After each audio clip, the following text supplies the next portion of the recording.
जय भीम। आज हम लोग जोधपुर में हैं और जोधपुर में किस वजह से ये आपको जानकारी लगभग जो लोग फेसबुक और ट्विटर, यूट्यूब या जो लोग एक्टिव हैं उन लोगों को जानकारी है कि मैं जोधपुर में क्यों। लेकिन जोधपुर का जो इशू है उस पर आपसे एक इम्पोर्टेंट बात करनी है और इसी की वजह से मैं लाइव हूं। और क्योंकि क्या हो रहा है, क्या चल रहा है, ये सब चीजें पता करने का माध्यम है कि आप वास्तविक जगह पे जो मतलब इंसिडेंट वाली जो जगह है उस पर जाइए और जो लोग उससे जुड़े हुए हैं उनसे मिलिए और फिर आप बताइए कि क्या चल रहा है। तो बहुजन समाज में जन्मे सभी संतों, गुरुओं, महापुरुषों को नमन करते हुए, जिनमें करुणा के सागर तथागत गौतम बुद्ध, संत श्रवण सतगुरु रविदास जी महाराज, भगवान वाल्मीकि महाराज, गुरु नानक देव, संत कबीर, गुरु घासीदास और समय समय पे जो सामाजिक परिवर्तन के अग्रदूत हुए हैं, जिनमें राष्ट्रपिता ज्योतिबा फूले, नारायणा गुरु, संत गाडगे जी महाराज, पेरियर रामनायकर स्वामी, राष्ट्रपिता ज्योतिबा फूले, छत्रपति साहू जी महाराज, बाबा साहब अम्बेडकर, उनके साथ साथ बाबू जगदेव प्रसाद कुशवाहा, जननायक कपूरी ठाकुर, महामना रामस्वरूप वर्मा, संत राम बीए, फिर मान्यवर दीना भाना वाल्मीकि साहब, मान्यवर मेरे रहबर, मेरे गुरु मान्यवर साहब श्री काशीराम। आप सबको भी नमन करते हुए देश की आजादी में जिन लोगों का योगदान है, बार बार आपको इसलिए याद दिलाता हूं कि मेरे कहने के बाद आप अगर इनमें से किसी एक को भी पढ़ लेंगे तो शायद आपको पता लग जाएगा कि ये लड़ने की हिम्मत कहां से मिलती है और लड़ाई क्या है। तो शहीद आजम सरदार भगत सिंह, सरदार उधम सिंह, सरदार करतार सिंह सराभा, वीर अब्दुल हमीद, टीपू सुल्तान, आप तमाम नायकों को भी नमन करते हुए और इस देश में जो सामाजिक परिवर्तन की नायिकाएं रही हैं, जिनमें माँ सावित्रीबाई फूले, माँ फातिमा सेफ, माँ झलकारी बाई, माँ अवंतिका बाई लोधी, माँ उदा देव पासी, माँ फूलन देवी, माँ रमा देवी, माँ, वो तमाम माएँ जिन्होंने अपने जीवन का बलिदान सामाजिक परिवर्तन के नाम दिया, उनको भी नमन करता हूं। साथियों, मैं धन्यवाद देता हूं भीम आर्मी की टीम का, बहुजन एक्टिविस्ट साथियों का, जिन्होंने इस घटना की तरफ हमारा ध्यान जो है आकर्षित किया।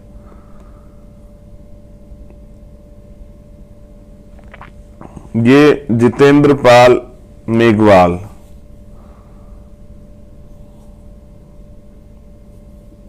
एक साथी हैं जो पाली में रहते हैं। आज मैं उनके घर गया था उनके परिवार से मिलने, उनके दुख दर्द को बांटने के लिए,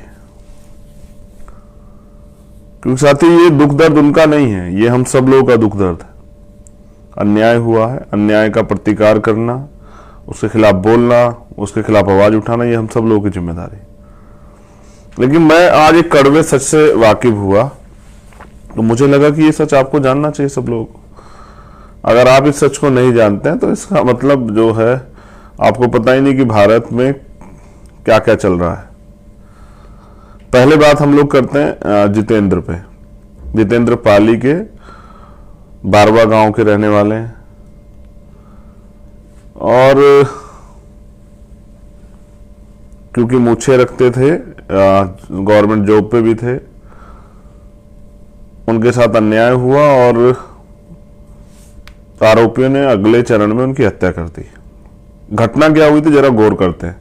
पुलिस क्या बताती है, आपके पास क्या इन्फॉर्मेशन है, उससे अलग हटके चंद्रशेखर आपको सच्चाई बताते हैं। 2 साल पहले, क्योंकि उसका रहन सहन, उसका खाना पीना, उसका उठना बैठना, उसकी बॉडी लैंग्वेज और उसका जो मतलब स्टाइल था वो आम लोगों से, मतलब जो उस क्षेत्र पाली जो जिला है उस क्षेत्र से जुड़े हुए लोगों से अलग था।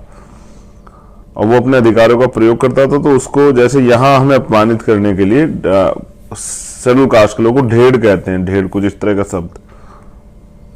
तो वो अपने गांव घर के चबूतरे पे वहां बैठा हुआ था, तो उसको एक किसी दूसरे व्यक्ति ने, विपक्षी ने उससे कहा कि आंखें नीची करो। और उसने कहा क्यों? तो इस बात पे उसने गाली दी, उसको अपमानित शब्द कहे। फिर वो अपने परिवार के लोगों को बुलाया और उसको पिटाई की गई। इस बात के खिलाफ उसने मुकदमा दर्ज कराया। मुकदमा दर्ज कराने के बाद गिरफ्तारी हुई, 3 दिन में बेल हुई। और ये जो विपक्षी गण है, ये लंबे समय से साजिश कर रहे थे उसके पीछे। और एक दिन मौका लगते 15 तारीख को 2 लोग जिन्होंने हत्या की, उनके साथ बहुत सारे लोग जो नहीं दिखाई दिए, लेकिन उन लोगों ने साजिश में हिस्सेदारी की। 3 दिन तक उसकी रेकी करके और पीछे से चाकू मार के उसकी हत्या कर दी। अब जितेंद्र के एक परिवार में कौन कौन? जितेंद्र के एक पिताजी हैं जो पैरालिसिस हैं, जितेंद्र की माँ है, जितेंद्र की 4 बहनें, जितेंद्र के एक बड़े भाई, फिर उनका चाचा ताऊ का परिवार। अभी जितेंद्र अपनी तरफ से इकलौते व्यक्ति जो परिवार की देखरेख कर रहे थे। ये हुई जितेंद्र का मामला। बेसिकली अब पाली जिले पे हम लोग बात कर रहे हैं। आपने अक्सर राजस्थान चर्चाओं में सुना, कभी एक आईपीएस, अभी पिछले उसमें चर्चा, आईपीएस होते हुए उनको घोड़ी पे नहीं चढ़ने दिया गया, तो फिर पुलिस सुरक्षा में घोड़ी पे उनकी बिंदौली निकली, बारद्वारी हमारे यहाँ कहते हैं यूपी में। बड़े शर्म का विषय था, यानी कि आप नौकरी करके आईएएस आईपीएस बन सकते हैं, लेकिन जो सामाजिक गैर बराबरी राजस्थान में उससे पार नहीं पा सकते हैं। आपके लिए भी यही पैमाना है कि उससे आपको होके गुजरना पड़ेगा। अब जब आज मैं वहां गया, एक ऐसा कड़वा अनुभव जिसको मैंने किताबों में पढ़ा, जिसको मैंने यूट्यूब पे देखा पुरानी वीडियो में, जिसको मैंने आम लोगों द्वारा सुना, अब वो मुझे वहां देखने को मिला। अब इतना गजब कि आप लोगों को सुन के आश्चर्य होगा कि मैं भी नहीं रह पाया कि आप लोगों को इस बारे में ना बताया जाए। ये मुझसे भी नहीं संभव हो पाया कि आपको ना बताया, तो मुझे लगा कि आपसे बताना चाहिए। बताया गया ये कि उस गांव में पुरोहित समाज के लोग रहते हैं, जिनको पुरोहित मतलब वर्ण व्यवस्था में उनको ब्राह्मण कहते हैं, जाति व्यवस्था में भी उनको ब्राह्मण कहते हैं। मेरी किसी ब्राह्मण से लड़ाई नहीं है, मेरी तो लड़ाई सामंतवादी ब्राह्मणवादी सोच से है। बताया गया कि पुरोहितों के घर के आगे आज भी शेड्यूल कास्ट बैकवर्ड की जो महिलाएं हैं वो चप्पल पहन के नहीं गुजर सकती हैं। अगर गुजर जाती है तो ये पुरोहितों का अपमान है, और अपमान की फिर सजा है। आजाद भारत है, तमाम संविधान ने अधिकार दिए हैं, फिर आप गांव में किसी के घर के सामने से पढ़ लिख के डॉक्टर इंजीनियर बन के, या फिर एक एजुकेटेड बेटी बहन होके माँ होके आप चप्पल उठा के चलेंगे, उस बेटे पे क्या गुजरती होगी जिसकी माँ को ऐसा करना पड़े या करने के लिए मजबूर किया जाए। कुछ गांव ऐसे हैं पाली जिले में जहां आज भी मोटरसाइकिल पे बैठकर आप नहीं निकल सकते हैं। मूछें रखना तो बहुत बड़ी बात है। एक और घटना पता लगी कि एक महिला ने राजस्थानी जो ड्रेस है वो पहन ली थी, तो इन्हीं जातीय दम भरने वाले लोगों ने उस महिला को जबरदस्ती खींच के उसके वो वस्त्र निकाले, उसको नग्न किया, और जब तक उसके घर से वो कपड़े नहीं आए, उसके आम कपड़े, तब तक उसको नग्न नहीं रखा। फिर जब आम कपड़े आए तब उस कपड़ों को पहना के उसको वहां से भेजा। मतलब एक तरह से इस देश के जो भव्यता है, यानी कि अच्छे कपड़े और अच्छा खान पीन रहन सहन, उन सब चीजों पे यहाँ एक विशेष वर्ग का कब्जा है। और फिर जैसा मैंने आपको कहा कि यहाँ से बहुत सारी वीडियो वायरल होती है, जानबूझ के की जाती है, कभी नाक रगड़वाने की, कभी पेशाब पीने की, कभी इस तरह की। तो मैं बड़ा अचंभित था कि यार ये होता होगा पहले, क्योंकि यूपी से आते हैं तो यूपी में तो नहीं होता, कहीं कहीं होता होगा यूपी में इस तरह की स्थिति की भाई, लेकिन यहाँ आके तो बड़ा अचंभा था कि ये क्या है। अब ये बड़ा असहनीय है। तो आज हमने तय किया कि 1 साल में आजाद भारत में जो सामंतवादी व्यवस्था चल रही है, जो अन्याय चल रहा है, इसका प्रतिकार करना है, इसको खत्म करना है, इस गुलामी को काटना है। और लोग लड़े किसके भरोसे?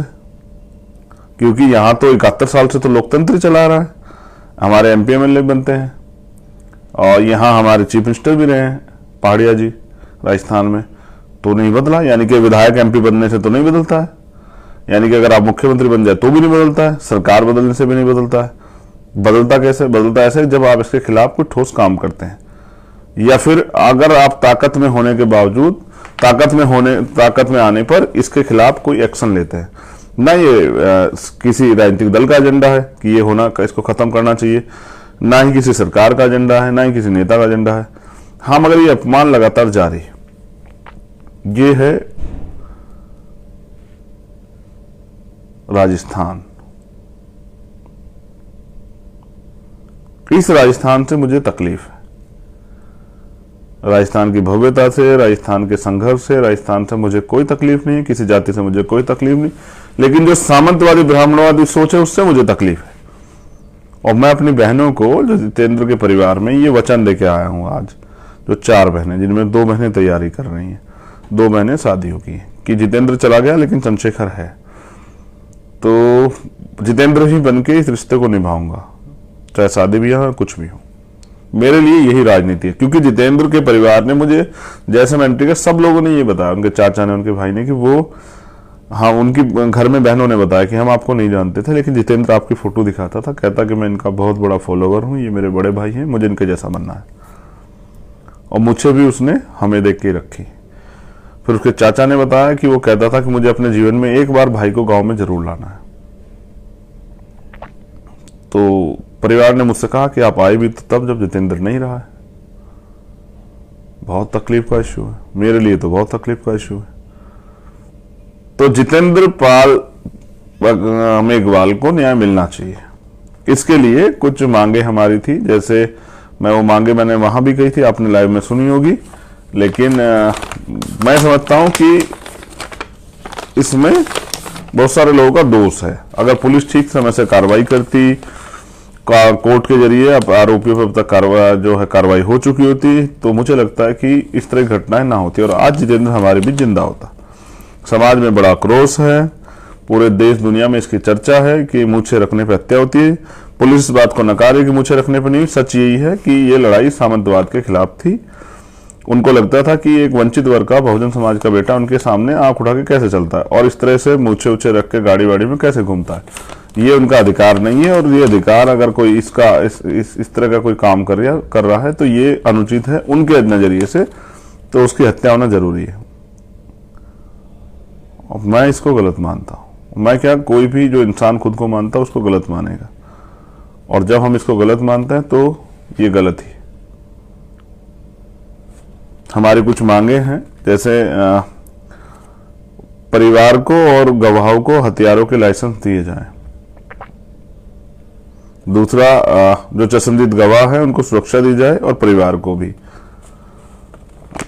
परिवार चाहता है जितेंद्र के हत्यारों को फांसी की सजा होनी चाहिए। हमारी मांग ये थी कि परिवार के एक व्यक्ति को, क्योंकि जितेंद्र भी सरकारी नौकरी पर चला गया था और अभी परिवार के पास पूरा भविष्य जीवन है, जिस माँ बाप ने पाल के इतना बड़ा किया, उनके तो सारे सपने खत्म हो गए, तो जितेंद्र के परिवार को एक सरकारी नौकरी दी जाए। दूसरा, हम चाहते हैं कि जितेंद्र के परिवार को, क्योंकि बहनें अभी छोटी हैं, वो पढ़ रही है, वो भी अच्छी शिक्षा लेना चाहती हैं, माँ भी है, पैरालिसिस पिता भी हैं, भाई भी है, भाभी भी है, घर की जिम्मेदारियां भी, तो 50 लाख रुपए का मुआवजा दिया जाए। एक, क्योंकि ये हत्या, जैसे मैंने बताया, 2 लोगों ने नहीं की है, 2 लोग होते तो शायद वो जवाब दे देता, तो बहुसंख्यक रूप से मिलके और घेर के अपने वाले क्षेत्र में रास्ता बंद करके ये किया गया है। तो इसकी पूरी जांच हो, और जो लोग इसमें दोषी पाए जाए, जिन लोगों ने षड्यंत्र किया, उन पर भी कार्रवाई हो। और यहाँ राजस्थान में केस ऑफिसर स्कीम है, उसके अनुरूप ये चले। हमारा कहना था कि फास्ट ट्रैक कोर्ट में चले। अब ये हमारी मांगे, कुछ मांगों पर सहमति में, 2 मांगे जिन पर सहमति नहीं बनी थी, जैसे नौकरी और मुआवजा। इसके लिए हमने यहाँ के अधिकारियों से बात की और उनसे अपना ज्ञापन दिया और उनसे कहा कि क्या तो मुख्यमंत्री मने कर रहे थे कि हम नहीं देना चाहते, और नहीं देंगे तो हमसे ली जाएगी तो हम ले लेंगे, या फिर मुख्यमंत्री जी हमारी बात को माने। इसके लिए हमने उनको 25 तारीख तक का समय दिया है। आज 22 तारीख है, कल 23 है, परसों 24, 25 तक उनकी, 26 को शाम तक मुझे यहाँ आना है। अगर ये मांगे पूरी नहीं हुई, फिर यहाँ आंदोलन चलेगा। इस आंदोलन के बाद ये स्वाभिमान यात्रा और अधिकार यात्रा जाएगी। अगर 25 तक मांगे पूरी, 26 तारीख में यहां से मोर्चा, 26 में यहां धरने बैठेगा, 27 तारीख से हम लोग मूव करेंगे जयपुर की तरफ। फिर जयपुर में ये आंदोलन चलेगा मुख्यमंत्री आवास के बाहर। और राजस्थान में हम ये अन्याय बर्दाश्त नहीं करेंगे। राजस्थान में हम कहीं भी अन्याय नहीं बर्दाश्त करेंगे। लेकिन फिर आपसे कह रहा हूं कि सर, हमारी जान इतनी सस्ती नहीं है और हम यहां मरने के लिए पैदा नहीं हुए। हम यहां सम्मान से, स्वाभिमान से और अपने अधिकारों के जीवन को जीने के लिए, जो संविधान ने हमें अधिकार दिए, हम उनके लिए। और किसी को अधिकार नहीं कि हम अपने अधिकारों का प्रयोग करेंगे तो कोई हमारी हत्या कर दे। मेरी उनसे कोई लड़ाई नहीं, लेकिन मैं उनसे फिर कह रहा हूं कि अपने दिमाग को ठीक करें। जो गोबर भरा हुआ उसको निकालें, इंसान बने, जानवर बनने से बचें। क्योंकि कल जब ये अन्याय बढ़ेगा तो इसके विरोध में क्रांति भी जन्म लेगी। और जब क्रांति जन्म लेगी तो आपका जातीय दम भी जो है ना, ये कोड़ियों के भाव बिक जाएगा। रही बात, आप लोग चिंता भी कर रहे हैं कि मेरी गाड़ी पे हमला हुआ, तो नहीं, वो हमला है वो। लेकिन मुझे लगता है कि वो कुछ बच्चे थे जो गुब्बारे खेलना चाहते थे होली हमसे, और आज हमारा होली खेलने का मन नहीं था। क्या उसका कारण ये रह सकता? क्या तो वो नौजवान लड़के हैं क्यों, जिन्होंने, जो मेरे बारे में नहीं जानते हैं, मेरा कार्य नहीं जानते हैं, मेरा इतिहास नहीं जानते हैं, या फिर वो किसी ने उनको साजिश करने के लिए कहा। और अगर समझदार होते तो ऐसी गलती नहीं करते। किससे टकरा रही है उनको पता होना चाहिए था। खैर, पुलिस अपने आप उनको ढूंढेगी, कार्रवाई करेगी, इससे मुझे फर्क नहीं पड़ता है। उनको एक गलतफहमी थी कि हम डर बढ़ जाएंगे, तो डरना तो हमने सीखा ही नहीं। ये तो हमारी डिक्शनरी में नहीं है डरना वर्ड। लेकिन मेरा भी आपसे कुछ कहना है। 71 साल का लोकतंत्र, सब चीजें बदली हैं। विधायक एमपी बने, आपके आसपास के लोग बने, लेकिन इस अन्याय के खिलाफ कभी किसने आवाज नहीं उठाई। और मुझे लगता है कि लोगों को लगता है न्याय नहीं, ये तो उनकी किस्मत का फैसला है कि अगर उन्होंने जन्म लिया इस जातियों में, इन वर्गों में, तो ये अन्याय उनको सहना पड़ेगा। लेकिन मैं आपसे कह रहा हूं, जो लोग इस बात पे हंसते हैं कि हमें वोट नहीं मिला है, जो लोग इस बात पे हंसते हैं कि हमारी जमानत जब्त हुई है, तो आपको क्या लगता है, आप मुझे हराने के लिए सोच रहे हैं?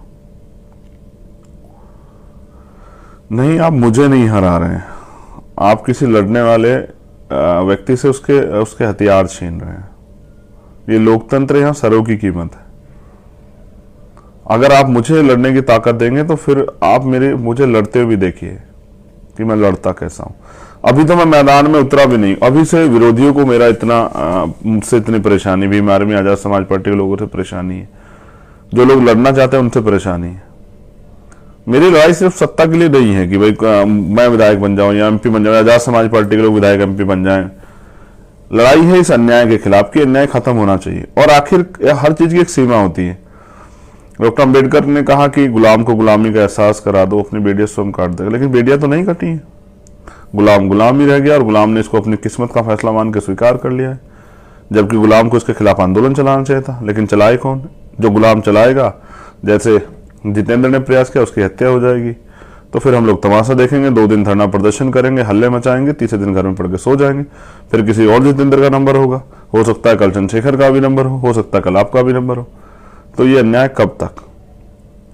तो आप मुझे कमजोर नहीं कर रहे हैं, आप उस सोच को कमजोर कर रहे हैं जो अन्याय के खिलाफ लड़ने के लिए बहुत सारे लोगों ने तैयार की है, जिसको भीम आर्मी कहते हैं, आजाद समाज पार्टी कहते हैं, जो शोषित वंचित वर्ग के लोगों में ये विश्वास जगा रही कि हम लोग लड़ सकते हैं। मेरी आपसे अपील है, 25 तारीख तक मुख्यमंत्री की, 26 हमारी है। राजस्थान के लोगों से मेरी अपील है कि जब ये मांग पूरी ना हुई तो आप देखना कि फिर अपने हकों के लिए कैसे लड़ा जाता है राजस्थान में। 26 तारीख को मैं यहाँ आऊँगा और 27 तारीख को हम लोग पैदल मार्च करेंगे। दूरी लगभग 350 किलोमीटर है। कितना समय लगे, पैरों में छाले पड़ जाएं, धूप हमारी हिम्मत नहीं रोक पाएगी, भूख प्यास हमारा लक्ष्य नहीं रोक पाएगी, लेकिन हम लोग चलेंगे और कूच करके, पुलिस चाहे गोली चलाए, लाठी चलाए, इससे फर्क नहीं पड़ता है। रही बात यहाँ की सरकार की, तो अब ये भी स्पष्ट है कि अगर आप पिछड़े वर्ग से आते तो जरूर नहीं कि बहुजनों के हितैषी हो सकते हैं। ये यहाँ की ये चरित्रार्थ है, ये मतलब एग्जाम्पल है, उदाहरण कि आप भी सामंत गुलाम हो सकते हैं। क्योंकि यहाँ के जो chief minister Ashok Gehlot Congress party से हैं और वो भी इस अन्याय को आम लोगों का जीवन समझ के अगर इसके खिलाफ कुछ नहीं कर रहे हैं तो आप भी सामंती गुलाम है। फिर आप अगर मेरी जात के पिछड़े हैं और इससे कोई फर्क नहीं पड़ता है, अगर आप में भी हिम्मत नहीं तो फिर ऐसे लोग चीफ मिनिस्टर की जरूरत क्या। मैंने तो उनसे भी कहा कि आप कुर्सी छोड़ो, आपके बस का नहीं है, आपसे नहीं हो पा रहा है। बड़ी बात क्या है, हमने सोचा कि ये उत्तर प्रदेश में बीजेपी के लोग ही बीजेपी की सरकारें ही करती हैं, लेकिन ये तो यहाँ कांग्रेस की सरकारों में भी होता है। यानी कि ताकतवर लोगों की जड़ें सब जगह है, चाहे बीजेपी हो, कांग्रेस हो, आम आदमी पार्टी हो, कोई सी और पार्टी हो, सब जगह है। और ताकतवर की के लिए अन्याय करना आसान काम है क्योंकि उसको बचाने वाले सब जगह बैठे हैं, लेकिन अन्याय खिलाफ लड़ने वाले लोग भी बहुत हैं। और मैं ये ऐलान करता हूं जोधपुर की धरती से कि ये अन्याय अब खत्म होगा। मुझे आपके साथ की जरूरत है, आपके सहयोग की जरूरत है। आप इस लड़ाई में भागीदार बने और या फिर तय करें कि गुलामी का जीवन ही स्वीकार करना है या इस अन्याय को खत्म करना है, इस कुरीतियों के कुप्रथाओं को खत्म करना है। क्योंकि जब आप बहनों माताओं के सम्मान की बात करते हैं तो मुझे लगता है इससे बड़ा अपमान कुछ नहीं होगा कि आप जैसे मैं कहता था कि महिला इस देश में 2 दर्जे के नागरिक हैं, गुलाम हैं परिवार की, लेकिन ये तो उससे बड़ी गुलामी है। हम तो यहां गुलामों से भी बड़े गुलाम राजस्थान में, पाली जिले में, और ऐसे बहुत सारे जिले हैं यहां। मैं राजस्थान के युवाओं से भी कहना चाहता हूं, अगर आप इसको अपना जीवन मान चुके हैं और इस गुलामी में जीना चाहते हैं तो कोई बात नहीं, ये आपका अधिकार है। लेकिन आप अगर कुछ करके दिखाना चाहते हो और चाहते इस अन्याय से ये अन्याय खत्म हो तो फिर आप साथ दीजिए। आज जो लोग पहुंचे भीम आर्मी आजाद समाज पार्टी और उनसे अलग जो संगठन के लोग पहुंचे, उन सबका भी दिल गहरे से आभार करता हूं। आज एक अच्छी चीज मैंने देखी कि बहनें माताएं बड़े पैमाने पे थी, हजारों बहनें माताएं आई थी। ये इस बात का प्रमाण है। और कई जगह मुझसे वो रोड पे भी खड़ी मिली और वो उन्होंने मुझसे एक ही कहा कि उन हत्यारों को फांसी होनी चाहिए। ये इस बात का प्रमाण है कि ये यहाँ की महिलाएं अन्याय को महसूस करती हैं और वो उसके खिलाफ लड़ना चाहती हैं। मैं उनका धन्यवाद करता हूं, बहनों माताओं का जरूर, बच्चियों का, अपनी, उन हर एक साथियों का जो वहां गए, क्योंकि मुंह से बोल देना ही बहुत होता है, आप तो निकल के गए, आपका धन्यवाद। लेकिन याद रहे लड़ाई तो अभी शुरू हुई है और किसी जितेंद्र मेघवाल को इस तरह ना मारा जाए। और उसके मेरे यहाँ रहते 2-3 घटनाएं आसपास की पता लगी है मुझे। मैं कल यहाँ के अधिकारियों से मिलूंगा, आज भी मैं यहाँ के आईजी रेंज के अधिकारियों से मिल के आया हूँ, उनको अपनी जानकारी जो मतलब जो यहाँ मेरे पास एप्लीकेशन 6-7 आई थी वो पहुँचा के आया हूँ। कई ऐसे मामले जिन पर कार्रवाई नहीं हुई, तो अन्याय तो चल रहा है। अब आपको तय करना है अन्याय के खिलाफ आप लड़ते हैं नहीं लड़ते हैं, या फिर अन्याय को अपना जीवन मान के और आप भी मुंह पे उंगली रख के और कानों में रुई लगा के घर में पड़ के सोते हैं। क्योंकि ऐसा नहीं, जोधपुर में हम बहुत ताकतवर है, लेकिन जोधपुर से 100 किलोमीटर के आसपास हम जानवर से बुरा जीवन जी रहे हैं। ये न्याय नहीं। जब आप समाज की बात करते हैं, भाईचारे की बात करते हैं, विश्वास की बात करते हैं, तो कम से कम जहां अन्याय हो रहा है उन पर भी जागरूक बनिए। इसलिए मैंने कहा कि भीम आर्मी को हर गांव तक पहुंचाइए कि ये जो अन्याय गांव तक होता है हमें इसकी जानकारी मिले और हम इसको लड़ सकें और इस न्याय की लड़ाई को आगे बढ़ा सके, और जो लोग इस अन्याय को सह रहे हैं उनके जीवन में परिवर्तन हो, उनको न्याय मिले। भीम आर्मी के अपने एक मायने है, अगर भीम आर्मी है तो लोगों में विश्वास है। तो अगर भीम आर्मी तक सूचना आ जाती तो भीम आर्मी के कार्यकर्ता लड़ते हैं, न्याय दिलाने का प्रयास करते हैं। इसलिए मैं चाहता हूँ घर गांव में भीम आर्मी हो। इसलिए मैं अपने पूरे देश में रहने वाले जो कार्यकर्ता पदाधिकारी उनसे भी कहना चाहता हूँ कि ज्यादा बड़े पैमाने पर काम शुरू कीजिए। हमें, जैसे माननीय काशीराम साहब ने कहा, राजनीति चले ना चले, सरकार बने ना बने, लेकिन सामाजिक परिवर्तन का आंदोलन नहीं रुकना चाहिए। और अगर हम दिल्ली में बैठ के खुश हो रहे हैं या मैं सहारनपुर में बैठ के खुश हो रहा हूँ कि भाई यहाँ तो अन्याय नहीं हो रहा है, तो ये मेरी बेवकूफ़ी है। अन्याय तो हो रहा है, बस हम देख नहीं रहे। जैसे अगर बिल्ली को देख के कबूतर या चूहा जो है रेत में सर दे, आंखें गड़ा ले और ये सोचे कि अन्याय नहीं हो, बिल्ली को मैं नहीं दिख रहा हूं, तो ये गलती कबूतर की ना कि बिल्ली की। वो तो शिकार को खोज ही रही है, शिकार उसको मिल ही जाएगा। तो आप सब लोगों ने मुझे सुना, इसके लिए बहुत बहुत धन्यवाद। लेकिन मैंने फिर आपसे कहा कि लड़ाई तो अभी शुरू हुई, 26 तारीख को महाआंदोलन है। अगर हमारी मांगे पूरी नहीं हुई तो फिर उस आंदोलन को जीतना है और उस आंदोलन के जरिए मैं बस यही बताना चाहता हूं सरकार को कि अब हम अन्याय नहीं सहेंगे, और जितना जल्दी हो सरकार को समझ आ जाए उतना बेहतर है। नहीं आएगा तो सरकार को बताना भी जो है हमें आता है कि सरकार को बताना कैसे है। साथियों, आंखों को मूंद लेने से खतरा टल नहीं जाएगा। अगर आप आंख बंद कर ले रहे हैं आज इन घटनाओं पे, तो ऐसा नहीं खतरा टल जाएगा। अभी नहीं संभले तो फिर ये सब देखना पड़ेगा और ये देखा जाएगा। इसलिए कह रहा हूं, आंखें मूंदने से खतरा टाला नहीं जाएगा, ना खतरा टलेगा। इसके अन्याय के खिलाफ लड़ना पड़ेगा, आवाज उठानी पड़ेगी, झटपटाहट आप में दिखनी चाहिए। जय भीम, जय मंडल, जय भारत, जय संविधान। और मैंने आपसे कहा कि बहुजन एकता के लिए जय भीम जय मंडल जरूरी है, तो अगर कोई आपसे जय भीम कहता तो आप उसको अभिवादन में जय मंडल भी कह सकते हैं। अगर आपसे कोई जय मंडल कहता है तो अभिवादन में जय भीम भी कह सकते हैं। अपनी एकता को मजबूत कीजिए, शोषित वर्ग के लोग एकजुट हों, और अब बहुत जल्द आप मुझे सड़क पर लड़ते हुए दोबारा से देखिए। धन्यवाद। जय भीम। मेरा ये वादा है कि भाई जितेंद्र मेघवाल को न्याय मिलेगा, और इस न्याय की लड़ाई को मैं आखिरी अंजाम तक पहुंचाऊंगा, और उनको सजा मिलेगी, उनको फांसी